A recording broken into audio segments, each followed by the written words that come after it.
Placenta previa, গর্ভফুল নিচে থাকা এক বিভীষিকার নাম। মিসেস হাসনা হেনা, বয়স 30 বছর। তৃতীয়বারের মতো গর্ভবতী তিনি।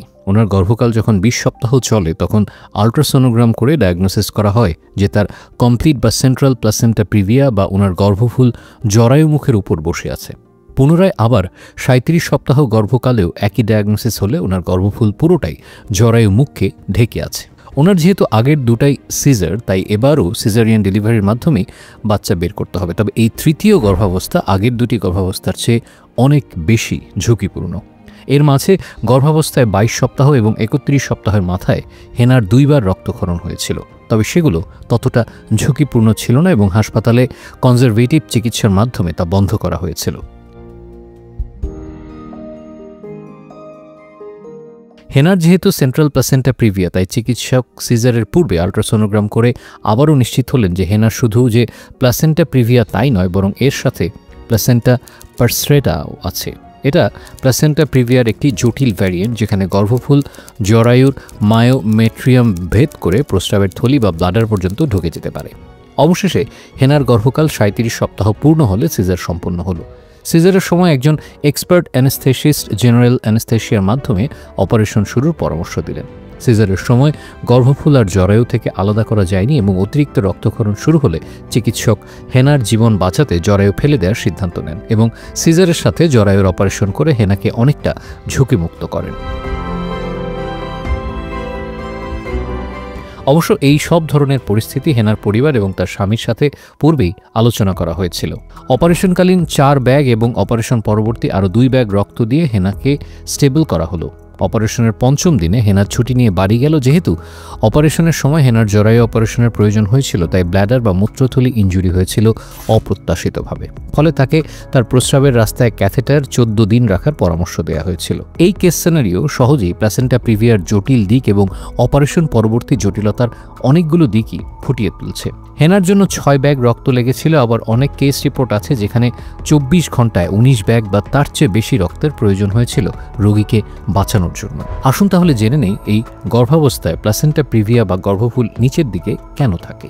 যদিও অনেকগুলো থিওরি দেয়া হয় এই অবস্থার পেছনে, তবে কিছু ঝুঁকিপূর্ণ বিষয়ের পেছনে দায়ী থাকতে পারে বলে মনে করা হয়। যেমন যাদের পূর্বে একাধিক সন্তান প্রসবের ইতিহাস আছে বা মায়ের বয়স 35 বছরের ঊর্ধ্বে হলে, অথবা পূর্বের সিজারিয়ান ডেলিভারি কিংবা এশিয়ান মাদার বা ইনফার্টিলিটি ট্রিটমেন্ট নিয়েছেন এমন মা, এছাড়াও পূর্বের মায়োমেক্টমি বা জরায়ু টিউমারের অপারেশন হয়েছে, পূর্বের ডিএনসি এর ইতিহাস, পূর্বের গর্ভাবস্থায় প্লাসেন্টা প্রিভিয়া হয়েছে এমন টুইন বা ট্রিপলেট প্রেগন্যান্সি গর্ভফুলের বড় আকার এবং ধূমপান এর পেছনে দায়ী হতে পারে। কিভাবে ডায়াগনোসিস করা যায় যে আপনার প্লাসেন্টা প্রিভিয়া বা গর্ভফুল নিচে আছে? সাধারণত আল্ট্রাসোনোগ্রামের মাধ্যমে এটা নির্ভুলভাবে ডায়াগনোসিস করা যায়। তবে যদি আপনার চিকিৎসক প্রয়োজন মনে করেন, তাহলে ক্ষেত্র বিশেষে এমআরআই বা ম্যাগনেটিক রেজোনেন্স ইমেজিং এর সাহায্য নিতে পারেন। এমআরআই নির্ভুলভাবে প্লাসেন্টা অ্যাসেরেটা, প্লাসেন্টা ইনস্ট্রেটা এবং প্লাসেন্টা পারস্ট্রেটা এর মধ্যে পার্থক্য করে দিতে পারে। এভাবে নির্ভুল ডায়াগনোসিস পরবর্তী অপারেশন প্ল্যানিং এবং জরায়ু রাখা যাবে কিনা সেই ব্যাপারে দিক নির্দেশনা প্রদান করে। 10 বছর যাবৎ সংগৃহীত 32টি রিপোর্টের এক গবেষণায় দেখা গেছে প্লাসেন্টা প্রিভিয়া বা ফুল নিচে থাকার জন্য 57.1% রোগীর সিজারের সবসময় হিস্টেরেক্টমি বা জরায়ু ফেলে দিতে হয়েছে। একই গবেষণায় দেখা গেছে 90.2% রোগীর রক্ত সঞ্চালনের প্রয়োজন হয়েছে।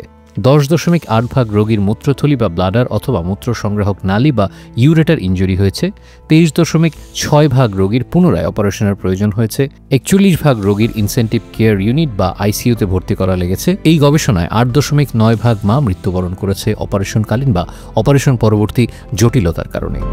তাই প্লাসেন্টা প্রিভিয়া ডায়াগনোসিস হলে ভয়ের কোনো কারণ নেই, যদি আপনি এবং আপনার চিকিৎসক দুজনেই এই পরিস্থিতির সম্ভাব্য আউটকাম সম্পর্কে ভালো ধারণা রাখেন। রোগী এবং ডাক্তার দুজনকেই সঠিক তথ্য বিনিময়, আপৎকালীন বা ক্রিটিক্যাল মোমেন্টে রোগীর জীবন বাঁচানোর জন্য যেসব পদ্ধতি অবলম্বন করতে হতে পারে সেসব সম্পর্কে অপারেশন পূর্বেই সম্যক সব বিষয় সম্পর্কে বুঝে নিতে হবে। এই ধরনের অপারেশনে আপনার গাইনি বিশেষজ্ঞ নিজের পাশাপাশি transfusion medicine specialist, vascular surgeon, urologist, intensive care specialist এদের নিয়ে মাল্টিডিসিপ্লিনারি মাল্টিডিসিপ্লিনারি টিম গঠন করতে পারেন। এই টিমের লক্ষ্য থাকবে আপনার অপারেশন সহজে সম্পাদন করা এবং অপারেশন পরবর্তী জটিলতার সৎ এবং নির্ভরযোগ্য ব্যাখ্যা উপস্থাপন করা।